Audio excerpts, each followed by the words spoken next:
今天要上节目的这位嘉宾呢，他非常的有魅力、吸引力，还有意志力。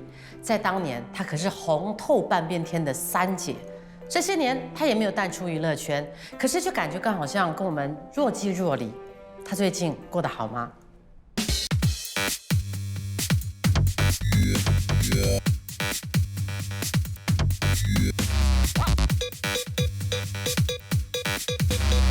全听你说。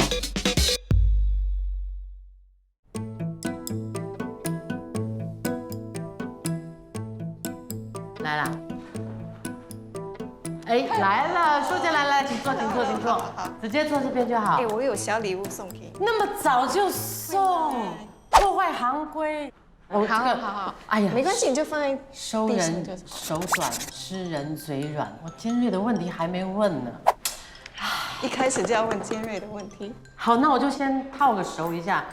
안녕하세요，감사합니다，사랑해요啊，我只会这3句，没有啦，因为最近我得到比较多你的消息，就是看到你就很年轻，跟着一些青少年，像我女儿那一般哦，哇，就最寒心嘞。老了。怎么保养的啊？如果我讲这句话会被欠揍。不会，我会比你讲出更欠揍的。我父母亲其实他们也不像他们的年龄，但可能有一点是因为基因吧。所以你是说你是天生丽质？也不是啦， okay, 保养当然也很重要。对，你有没有做怎么样的保养？有啊，我就会在家做一些比如说运动，什么，来拉筋啊什么之类的。所以你就是说你还是有做一些运动，最天然的一个保养品。是 OK， 这样子的开场我们就了解舒贤了，因为你真的是保养得很好，但是我们还是要从头要谈一点点呐。舒贤的出道也是我看得出道，才华。你跟景梅那一届的才华，1993年。1993年。对。站在我身边这位新秀呢，虽然是娇小玲珑，不过呢却很有气质啊。谢谢堡主欣赏，大家晚上好，我是 F1的郭舒贤，我是一个敢爱敢恨的性情中人。你是怎么样去参加才华？其实是误打误撞啊，就无心插柳紧张，因为啊那个时候啊，我记得我差不多19岁多的时候，我在旅行社工作，然后做什么？就是做导游啊？不是啦，tour planning 就是 plan day one 做什么东西 ，day two 做什么东西的，对，然后呢，我就做得很不开心。那时候我姐姐在新传媒工作嘛，但是她说她以前高层吗？她现在没有啦，不是啦。如果高层的，我现在还这样。OK， 没有了。她就在那边工作，然后刚好1992年的时候，他们要招聘才华的人嘛，所以他就把表格交给我，他就说你工作的那么不开心，去玩玩吧。那个时候也是抱着玩的心态，干嘛这样的反应？每次都是无心插柳，然后玩玩的心态，对，结果你就进入了24强，对，然后签约了之后，在新传媒就开始了有很多的电视剧集的演出啦，对，算是一切发展的顺利吧？其实蛮顺利的，因为没有想到说我不是前3甲，我当时还可以还会 offer 我一个2年的合约吧。当时我是觉得，这个机会来了就试试看。你是在1995年的时候就被媒体称你为3姐，就是郑慧玉、范文芳之后，就是你了。我听媒体有跟我说过，他们列1、2、3姐是有原因。怎么说？就收视率因为你每次演的戏都很爆款，收视率都很高，然后就引起很大的那个沉重的一个回响啦。对，所以你就变成了3姐。听说是这样。OK， 所以那几年你在新传媒拍了很多部戏，而且也一直是列入10大红星。对。但是我觉得让大家比较印象深刻的，对不起，我又要谈了，你一定记得的，当年你的黑色爆乳装，OK， 应该不要说是爆乳，稍微难听的就是透视装，是透视装，透视装，一鸣惊人呐。我也吓到，你也吓到？对呀。为什么？因为当时我们做 fitting 的时候，完全没有那样的感觉，完全没有，很奇怪吧？呀，对，谁知道那一天晚上就有一连串的那种呼哈。那郭书贤已经是连续第2年获得这个奖。可能你们在做造型的是站定，灯光打上去，再加上你得奖，所以它的效果很强。After 整件事情之后哦，你觉得它这个影响是好还是坏？刚刚开始会觉得不是很好，而且那个时候可能还没有这么开放，我觉得，然后就心情还会受到影响。所以当这样的东西出来，我第一个担心的是我家人，我不知道我父母亲他们能不能接受这样的东西。对。但后来原来他们一点压力也没有给我，完全没有给我压力。后来就是我的造型师他们就说，好像 David 啊，就会跟我讲说，不要去被这些东西影响，因为其实这些也是新闻之一嘛。你身为艺人，不管是好新闻还是坏新闻，你都要去接受，然后要去看一下是怎么样，最起码有卖点。当时我没有这么想，因为可能当时还很年轻，那个时候才22。然后艺人还是会被人家多少质疑，就开始讲一些那些，对，说我隆胸啦，什么什么之类的。那你这时候也不知道要不要去表态，越描越黑，不讲又以为你默认。是，起初我也是觉得很奇怪，我哪有时间去隆胸？因为那个时候我93年一加入，我马上就接戏了。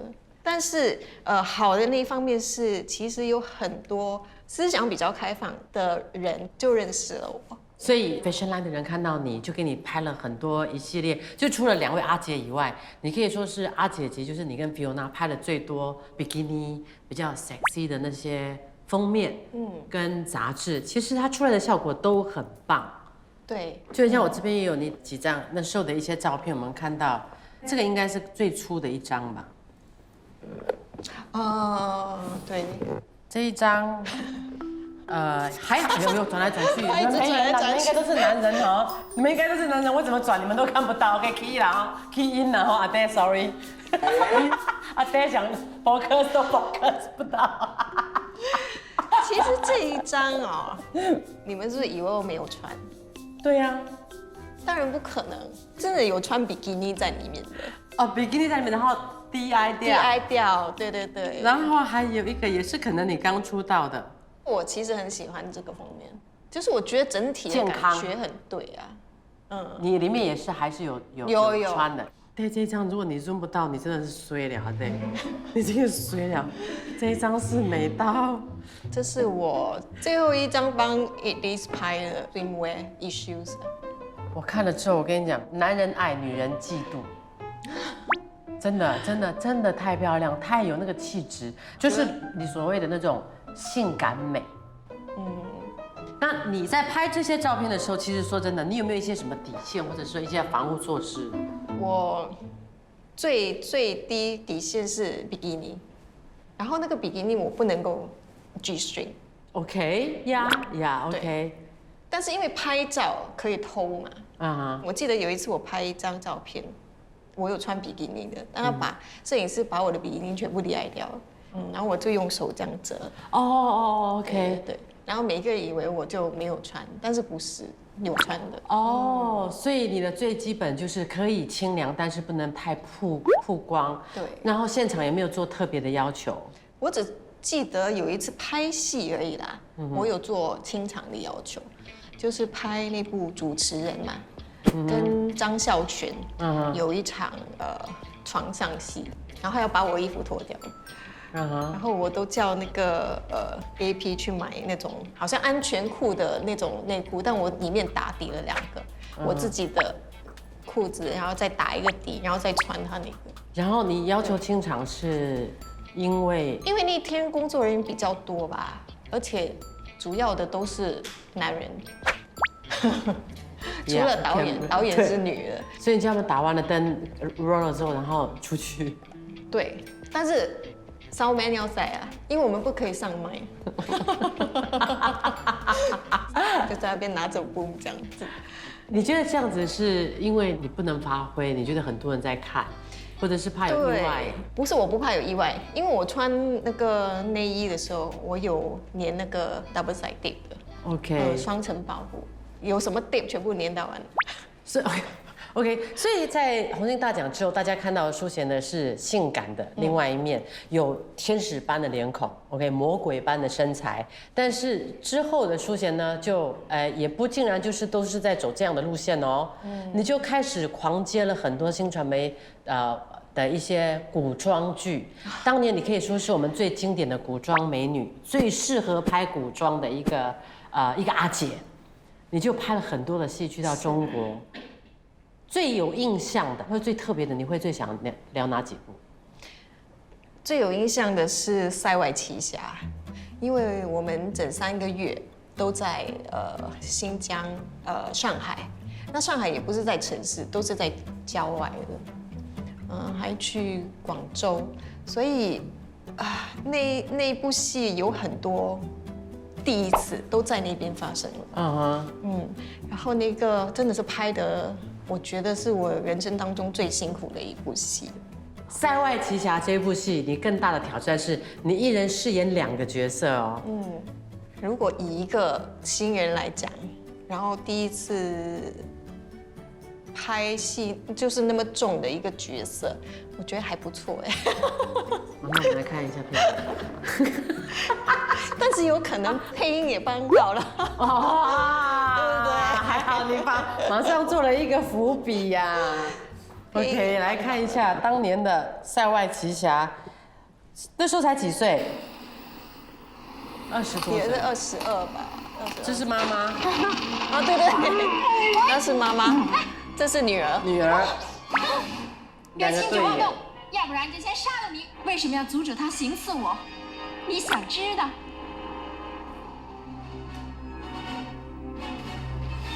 哇！我就觉得习惯以前的这种古装戏，就可以剧情说女儿跟妈妈长得一模一样。笨，你真的很美哦。拍这个戏的时候还有什么？第一次你要不要来讲一下？比如说最惊险的、最讨厌的、最差点要命的，或者是最感动的？我第一次学会骑马。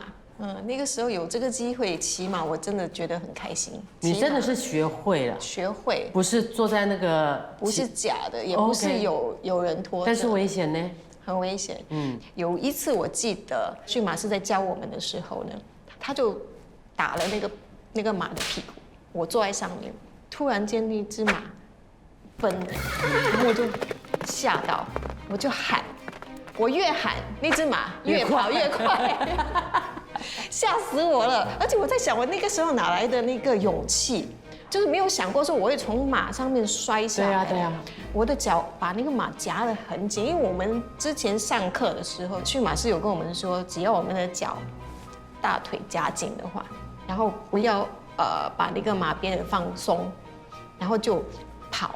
然后我就越喊越大声，马越跑越快。然后那个驯马师就跟我说：“你不要再喊了，你喊了它就不会停，你就用这个口号越，然后再拉那个马鞭，然后慢慢的让它停下来。”但是我是觉得，说真的啦，当时它跑很快，虽然我很怕，但是那个感觉真的蛮爽，刺激。你那时候年轻就会觉得哇，很刺激。然后我很开心，很骄傲，然后我会骑马这样子。拍这个戏的时候还有什么比较特别有趣的东西呢？喝马奶，马奶，马的奶，对，因为他们的人很热情。我们在棚里面在等戏的时候，他们就推了一大桶，说这是马奶，你要不要试一下？然后我看那一大桶马奶，上面都是马的毛，它不是一堆，它就好像，你知道有时候狗掉毛的那种，散散的。然后我就想了很久，那我觉得如果我不试的话，我永远都没有这个机会了。所以我就讲好吧，然后我就喝那个马奶，我喝了我的嘴巴里面都是毛，然后我就要这样一根一根这样。说马奶是什么味道？就有那种有一点腥味啦，然后就有一点酒精的味道，就是这样。因为我只喝一小口。哇哦，原来郭书香还去喝过带毛的马奶。对，因为他们很 fresh， 你知道吗？新鲜出炉的。我怎么拍名厨还走，我还没喝过马奶。你可以去试一下。你有没有喝过猪奶？没有。我喝过。好喝吗？也是一样，蛮刺激的。那这个就是我们在这圈子里的精彩。对，有些东西就是你，就像你讲的，你没有尝试，你可能永远不知道。然后就 just 去玩看看。对啊。刚才淑贤说呢，其实你是一个误打误撞进入到了演艺圈的一个艺人。可是你真正对演戏开窍了，是在哪一部戏？我觉得啦，是在演《家有一宝》的时候。那个时候哇，跟2个大前辈从香港来的，一个是冯宝宝，一个是曾江。有一场戏，曾江是拉那个3轮车的嘛，然后我就要偷他的东西，然后就被他发现了，他就拿鞋子往我的头打了下去。其实那个时候是很痛的，而且彩排的时候是没有这个动作。对，所以那个时候我就有一点吓到了，然后其实还蛮生气的。对啊，因为很痛，而且之前都没有讲好，而且我们演员拍戏有时候会说，你不要真的打，你借力这样子，但是他没有，然后那个时候我其实还蛮不是很喜欢他啦。那后来我有跟曾江大哥聊天，然后他有跟我道歉，他说为什么那一天我会这样打你，虽然说是没有设计好的，但是我想要你有那个感觉。那其实我还蛮感激他的。可是一直以来我对郭书贤印象就是，我会说你以前是明星，但是你现在是艺术家。人家现在对郭书贤的感觉就是你是一个很会演戏的人。我觉得也还好啦，我觉得可以更好。哎呦，你只是说，好像就没有这个机会去演到一个真的让我觉得我的戏是成功，是很内敛。但是我是觉得你接的每一部戏都挺棒，可能是因为你自己把角色再加入了一些你自己的想法跟动作。自己把它更活灵活俏的给它演出来。比如说在2019年的时候，你的那个阴错阳差这部戏，听说你就觉得蛮有挑战性的这部戏。其实我是喜欢那个角色，我觉得蛮好玩的。当时接下这部戏是因为我喜欢那个监制是温温嘛，温温我跟他从他当 AP 到导演，我都一直有跟他合作，然后他人又很好这些，然后。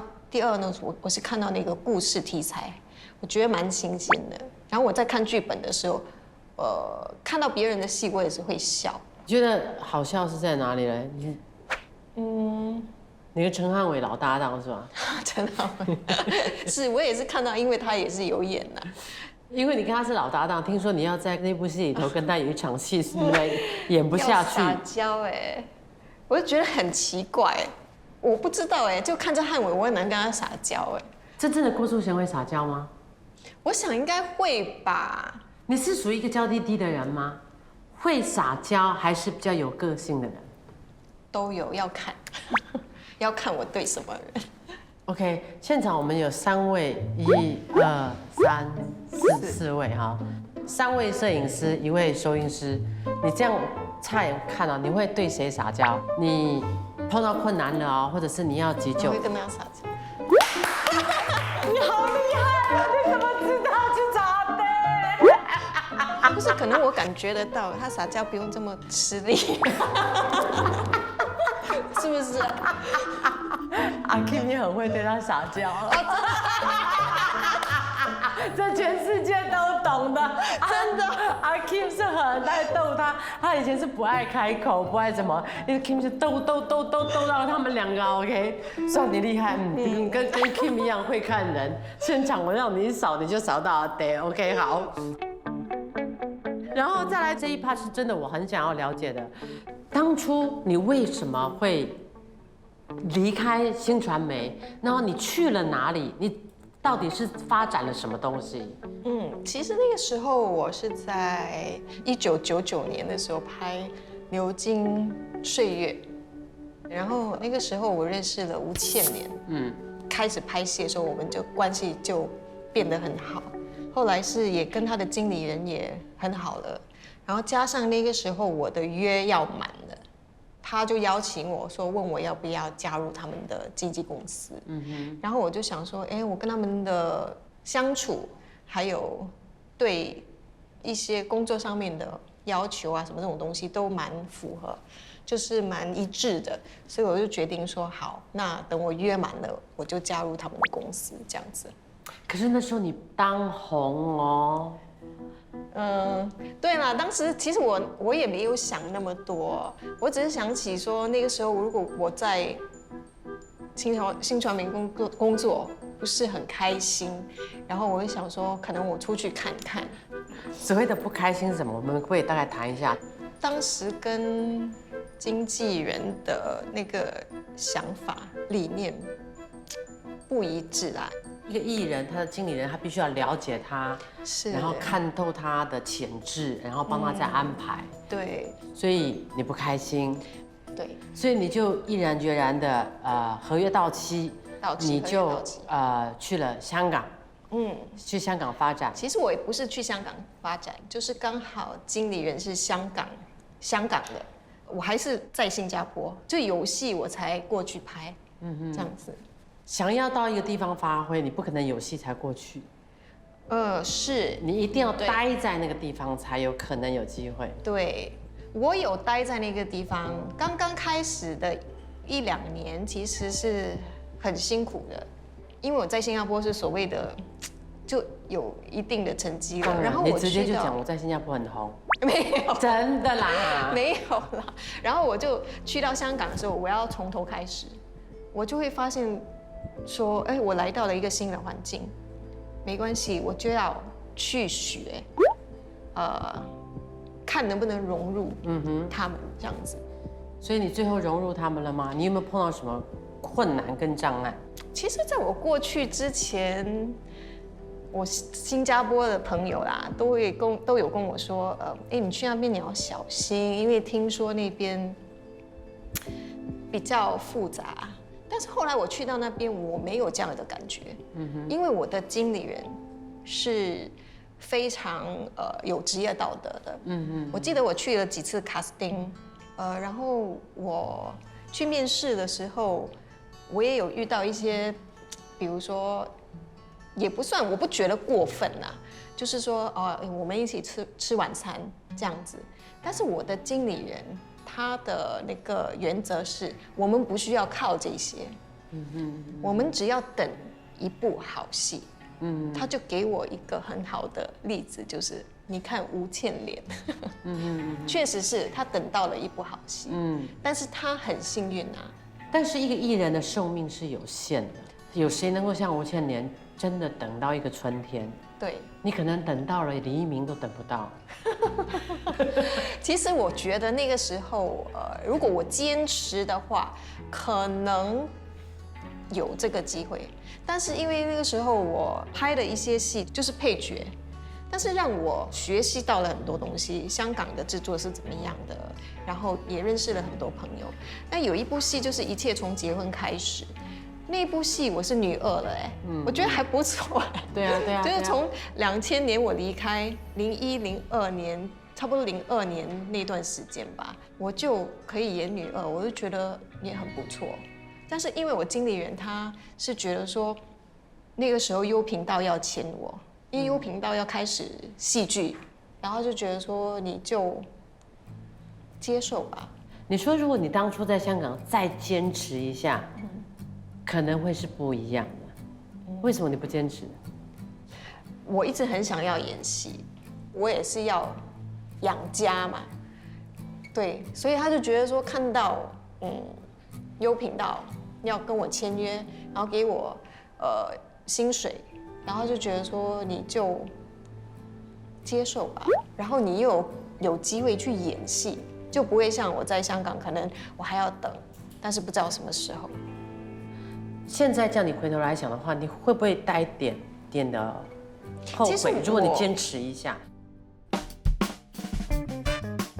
你有没有担心过你没有回来？我是担心会回来。我们不是好朋友，对。哇，那男的我认识吗？我也有遇到那个要娶我的，你有曾经差一点？有啊。